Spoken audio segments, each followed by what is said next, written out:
की बातें स्वामी जी और मेरी गोद में दे दिया।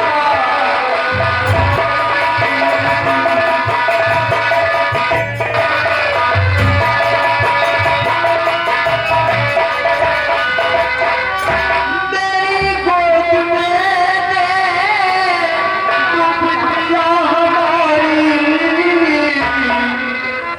दया मुझ पे की मेरा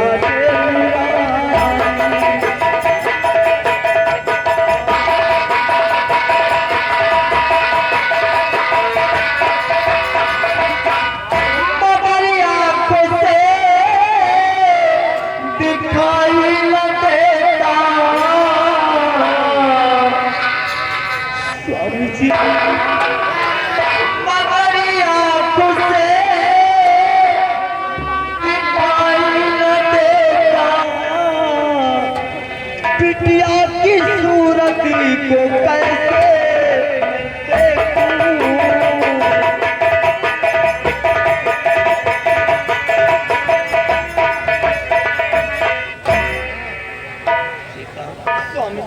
ये सब अपनी जुबान पर मत दया करो कि तुम्हारी आंखों से दिखलाई नहीं देती। तुम देख नहीं पाती हो तो क्या होगा? तुम हमेशा मेरी आंखों से देखती रहोगी। हम तुम्हें कभी एहसास नहीं होने देंगे कि तुम दोनों आंखों से अंधी हो। कभी कोई कष्ट नहीं पहुंचाएंगे। तो फिर ये कहकर के मेरा कलेजा क्यों फाड़ देती हो? नहीं सीखा, तुम हमारी पत्नी हो, हमारी जिंदगी हो।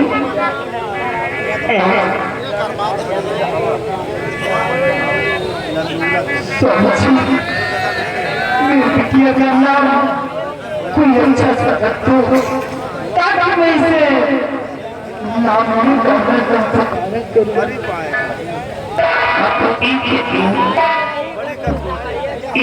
आसमान में चमकने वाली तारा तुम, लेकिन आसमान से टूट करके दुर्भाग्यवश से जमीन पर आ गई। ये तो अच्छा हुआ कि मेरे हाथ में गई और इसके आने से मेरे घर के आंगन में एक चांदनी फैल गई है, मेरे घर में एक रोशनी फैल गई है। इसलिए मैं अपनी बेटी का नाम याद रास्ता के लिए चांदनी रख देता हूँ। अभी बेटिया कोई बच्चा आएगा नहीं तो बेटिया को देख देख के कितना खुश हो जाएगा। आओ बैठो, आओ।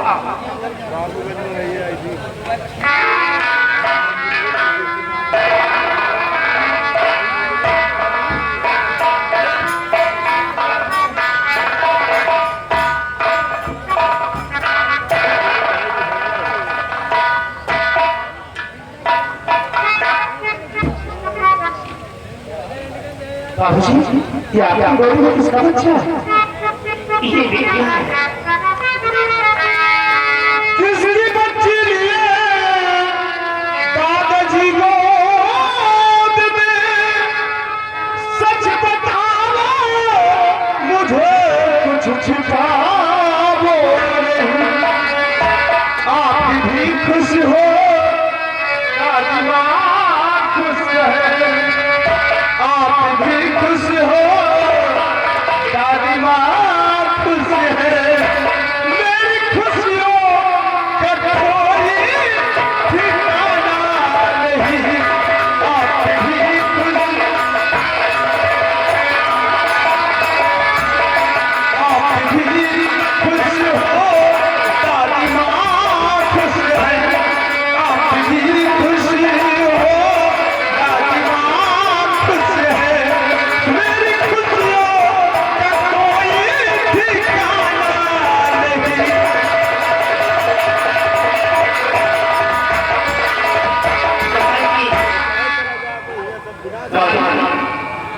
ये बच्ची कहाँ मिली आपको? बेटा मेरे घर पहले की मैं दोस्तों मिलने के लिए जा रहा हूँ। अब वहाँ की बात क्या बताऊँ बेटा, समय काफी हो गया है। जब वहाँ से निकला तो जंगल वाले रास्ते से निकल पड़ा और जब जंगल में पहुंचा तो अचानक से बेटे के रोने की आवाज मेरी कानों तक आती। मैं समझ गया कि यहाँ पे जरूर कुछ न कुछ हुआ है, जरूर कुछ न कुछ गड़बड़ हो रहा है, क्योंकि कोई अंदर बंदा दिखाई नहीं दे रहा है। मैंने इधर से कर लिया कि देखता हूँ कि आवाज कहाँ से आ रही है, और काफी खोजबीन करने के बाद देखते क्या हूँ कि ये विद्या गंदे गंदे कपड़ों में लिपटी तड़प रही थी। मैंने मुंह से कपड़े को हटाया और अपनी गोद में ले गया, नहीं मर जाती। बाबूजी, ये तो अच्छा हुआ कि आपने इस बच्ची को उठाकर यहाँ ले आए। वो तो बेचारी वही जंगल में अपने दम तोड़ देती। ये तो भगवान का लाख लाख शुक्र है कि आज इस ऊपर वाले ने मुझे एक प्यारी सी छोटी सी बहन दे दिया है, क्योंकि मेरे पास भी कोई बहन नहीं थी। और बाबूजी, आज से मेरी बहन है, लेकिन आपने इसका नाम क्या रखा? चांदनी। चांदनी कह करके बुलाओगे भी, देखना तेरा भाई या तेरी भाभी कोई आएगा नहीं तो विद्या को देख करके वो देख लो आ गई। और बेटी में आती है तेरी भाभी। बाबूजी, ये बच्ची किसकी है? ये तुम्हारी ननद है विद्या, इसको जंगल में पाया है, किसी ने मरने के लिए छोड़ दिया था इसको। ये तुम्हारी ननद है। बाबूजी, मुझे बहुत बड़ी खुशी हुआ कि मेरे पास मेरे बाबूजी हैं, मेरे पास मेरी माँ है, मेरे पास मेरे देवर जी, सब लोग तो हैं, लेकिन कोई ननद नहीं थी। भगवान ने आज वो भी मेरी ख्वाहिश पूरी कर दी। धन्य हो विद्या, धन्य हो। धन्य है उस माँ को जिसने तुम्हें पैदा किया, पता नहीं कहाँ जा करके। ऐसे भी देश देखिए बेटा संस्कार में तुम लक्ष्मी नहीं हो हमारे घर में, तुम तो एक महालक्ष्मी हो विद्या, महालक्ष्मी। चलो अच्छा बाबूजी, भोजन करो, चलो सफर करते हैं।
बताना चाहता हूँ कि मेरे नाम के साथ ये डॉक्टर का शब्द कहा जुड़ गया।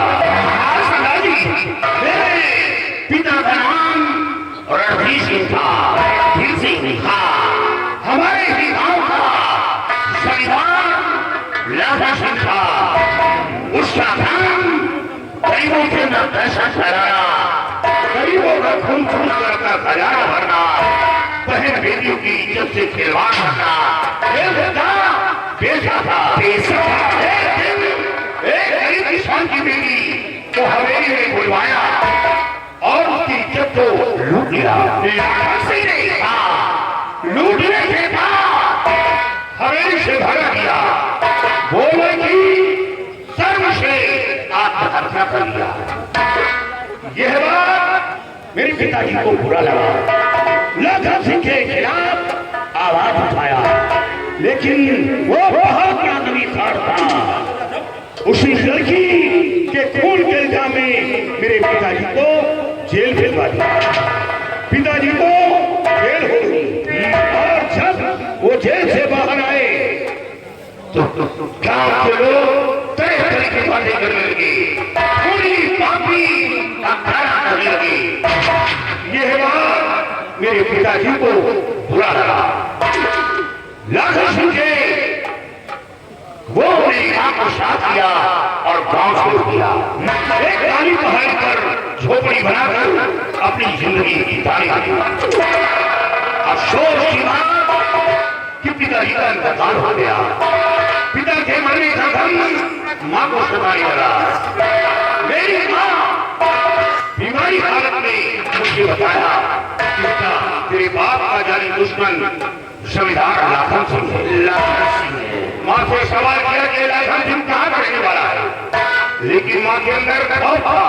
किसी गांव का पता न बताया, सिर्फ इतना बताया कि बेटा तेरा परिवार अभी जिंदा है और तेरा चाचा मौजूद है। और इतना करते माँ की सांसें रुकी। माँ भी दुनिया से अलविदा कर दी।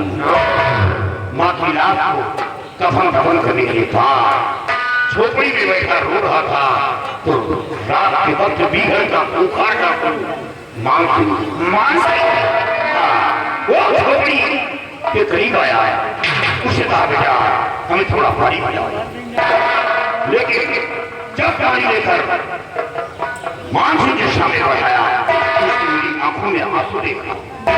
उसने कहा पहले रोने का कारण बता, तब मैं तेरे हाथ का पानी पीऊंगा। मैंने अपनी बीती बातें मानसिंह से बताया। उसने कहा बेटा घबरा नहीं, मेरे साथ घाटी पर चल। मानसिंह के साथ घाटी पर पहुंच गया, लेकिन हम दोस्त की बात गर्दिश पीछा नहीं छोड़ रही थी। दुश्मनों ने पुलिस से मुखबरी की। सरदार राम सिंह पुलिस की मुठभेड़ में मारी गई। सरदार इसके मुठभेड़ में मारी गई। यहाँ की गिरोह का संचालन करने वाला कोई नहीं था। सरदारी का खिताब मेरे सिर में सौंपा गया। हाथ में बंदूक थमाया गया, माँ काली की सौगंध बनाया गया। लेकिन जिस वक्त हाथ में बंदूक उठाया, माँ काली की सौगंध खाया, यही सोचकर कि गरीबों की मदद करूंगा। बहुत अच्छी बात है, मजलूमों की मदद करूंगा और हाँ अत्याचारियों को दुनिया से मिटाऊंगा। भूल किसी बहन बेटी पर नजर नहीं डालता। सबसे बुरा बड़ा दुश्मन वो होगा जो बहन बेटी की इज्जत पर हाथ डालेगा। और फिर डाकुओं की मौत जुड़ी होती है जिस दिन बहन बेटी की इज्जत का लुटेरा होता है। भूल कर कोई ऐसा कदम उठाना नहीं, काली सिंह माफ नहीं करेगा।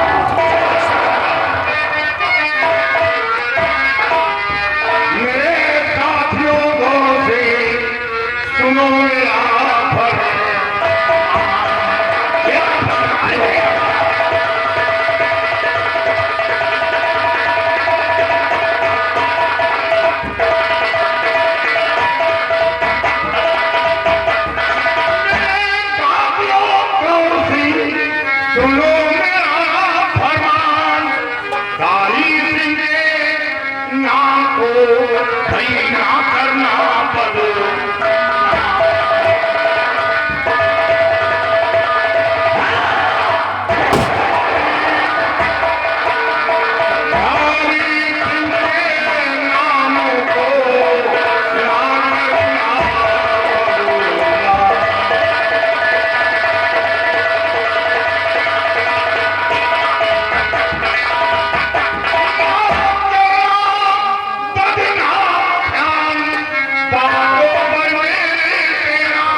आयाम की दौलत जिसके घर में तब 20,000 रुपए हुए, वो घर मेरी नजर में गरीब का होगा।